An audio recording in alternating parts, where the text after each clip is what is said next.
अंतर्राष्ट्रीय युवा दिवस पर आज दिल्ली एड्स कंट्रोल सोसाइटी की तरफ से रोहिंज के बाबा साहेब अम्बेडकर अस्पताल में अवेयरनेस कैंप का आयोजन किया गया, जिसमें दिल्ली सरकार के स्वास्थ्य मंत्री डॉक्टर पंकज कुमार सिंह ने मुख्य अतिथि के रूप में शिरकत की और सबसे पहले दीप प्रज्वलित कर कार्यक्रम की शुरुआत की। इस मौके पर कहा कि बीजेपी की डबल इंजन की सरकार लगातार विकास की राह पर काम कर रही है और आज हम एड्स, जो कि एक खतरनाक और जानलेवा बीमारी है, उसके बारे में आम लोगों के बीच जागरूकता अभियान की शुरुआत कर रहे हैं और ये जागरूकता अभियान घर घर जाकर किया जाएगा और लोगों को एड्स के विषय में सारी जानकारियां भी दी जाएंगी, जिससे आम लोगों में एड्स को लेकर जो डर है वो दूर होगा और जागरूकता अभियान आने वाले 2 महीने लगातार एक बड़े पैमाने पर किया जाएगा। इतना ही नहीं, इस कार्यक्रम के जरिए केवल आमजन के लिए ही नहीं बल्कि एड्स पीड़ितों के लिए भी काफ़ी कारगर साबित होगा और उन्हें समाज से जोड़ने का काम किया जाएगा। इस मौके पर दिल्ली सरकार के स्वास्थ्य मंत्री डॉक्टर पंकज कुमार सिंह बीते कल माननीय सुप्रीम कोर्ट के स्ट्रिंग डॉग को लेकर दिए गए आदेश पर कहा कि हालांकि अभी उन्होंने आदेश पढ़ा नहीं है, लेकिन जो भी आदेश माननीय सुप्रीम ने दिया है उसे पूरा करना सरकार का है और उसे हम पूरी जिम्मेदारी के साथ पूरा करेंगे। इस मौके पर स्वास्थ्य मंत्री और बाबा साहेब अम्बेडकर अस्पताल की मेडिकल निदेशक डॉक्टर मीनाक्षी श्रीधर ने बताया कि ये कार्यक्रम एड्स पीड़ित लोगों के साथ होने से जिस तरह का बर्ताव होता है वो सही नहीं है। ऐसी पीड़ितों को समाज की मुख्यधारा से जुड़ने का काम इस कार्यक्रम के द्वारा किया जाएगा। मैं doctor Meenakshi Sridhar doctor BSA hospital की मेडिकल डायरेक्टर हूँ। जो आज का ये प्रोग्राम है ये HIV अवेयरनेस के बारे में DSEX ने ऑर्गेनाइज करा है और काफ़ी अच्छा प्रोग्राम है। काफ़ी कॉलेजेस के बच्चे यहाँ आए हैं, 400-500 यहाँ पे यूथ कनेक्टेड है। इनका international youth day, doctor Pankaj Singh honourable health minister वो भी आज आए थे और उन्होंने बच्चों को बहुत ही प्रोत्साहित करा, मोटिवेट करा कि इस डिजीज़ से कैसे लड़ा जाए। तो बेसिकली अवेयरनेस का ये है कि एक नॉलेज देना कि HIV कैसे होता है, उसकी ट्रीटमेंट कैसे होती है, उसकी प्रिवेंशन कैसे करी जा सकती है और खाली एक बीमारी नहीं है, ये एक सोशल बीमारी भी है, क्योंकि इन मरीज़ों के साथ थोड़ा सा डिस्क्रिमिनेशन होती है, थोड़ा स्टिग्मा अटैच्ड है उसके साथ।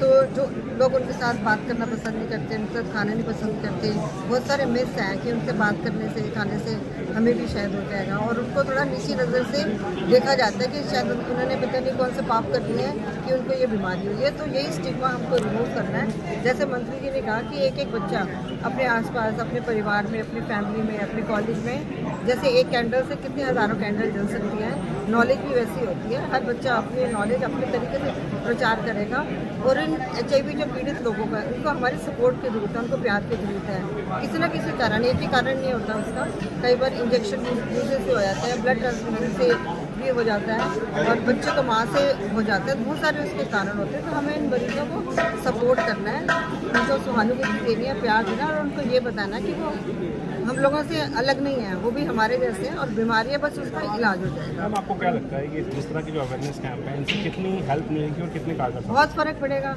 लोग तो अपने जैसे बीमारी हो गई, वो डिप्रेशन में चले गए, अपने कमरे के अंदर ही बैठे हैं और कई बार तो सुसाइडल टेंडेंसी हो जाती हैं। ऐसे अवेयरनेस प्रोग्राम से देखो, नॉलेज ही सब कुछ है। अगर तुम्हें पता होगा कि इस बीमारी से कोई एसोसिएटेड स्टिग्मा नहीं है कि ठीक है तो है, मैं अपना इलाज कराऊंगा और वो और सोचे कि मैं आगे ज़िंदगी में क्या कर सकता हूँ। इस बीमारी को वो अपना एक लिमिटेशन ना बनाए कि मेरे को ये बीमारी में कुछ नहीं कर सकता। आजकल बहुत अच्छे इलाज हैं, एडवांस्ड इलाज हैं, वो एक नॉर्मल आदमी की तरह ज़िंदगी जी सकते हैं। बीमारी नहीं खाती, उसको भ्रम कहा जाता है, उसको लोगों का डिस्क्रिमिनेट करना कहा जाता है। तो साइकोलॉजिकली वो बहुत टूट जाता है। तो हमें उनको साइकोलॉजिकली नहीं टूटने देना, उनको एक नॉर्मल आदमी की तरह प्रोत्साहित करना कि अपने नॉर्मल ज़िंदगी जिएँ और जैसे और लोग मोटिवेटेड होते हैं कि ज़िंदगी में कुछ करना है, वो भी उतना ही साहस और विश्वास रखें। HIV को लेकर किस तरीके से जागरूकता अभियान शुरू किया जा रहा है? देखिए, आज से हम इसको लॉन्च कर रहे हैं और हर घर इसकी जागरूकता फैलाएंगे कि HIV पॉजिटिव जो होता है उससे पेशेंट से डरना नहीं चाहिए, प्रिकॉशन लेना चाहिए। जागरूकता में जो मतलब ये भावना बनी हुई है कि HIV पॉजिटिव है तो उसको क्या समस्या है, प्रिकॉशन, सावधानी किस चीज़ों के लिए रखनी चाहिए कि कोई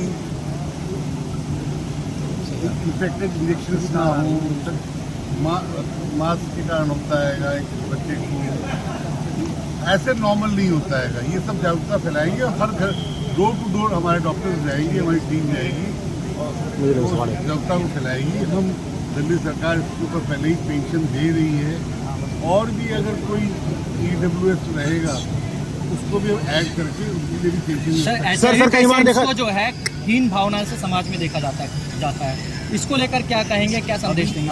अभी मैंने आपसे कहा कि किसी की हम आज से इनोवेशन कर रहे हैं, इसी मैं तो नहीं मानता हूँ कि हीन भावना देखा जाता है। आप कह रहे हैं तो मैं यही कहना चाहूँगा दिल्ली की जनता को और समस्त आदमी को कि वो भी इंसान है और साथ रहने से साथ बैठने से कोई समस्या नहीं है।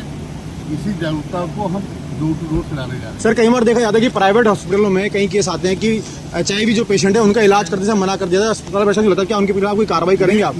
Name the patient, name the hospital, ऐसे कुछ भी कहना उचित नहीं है। नेम द हॉस्पिटल, कौन ये कहता है? अगर कहेगा ऐसा तो मेरा पोर्टल मेरा खुला हुआ है, मेरा मेल साइट खुला हुआ है, कोई भी हॉस्पिटल अगर ऐसी बात करेगा तो उसके ऊपर कार्रवाई की।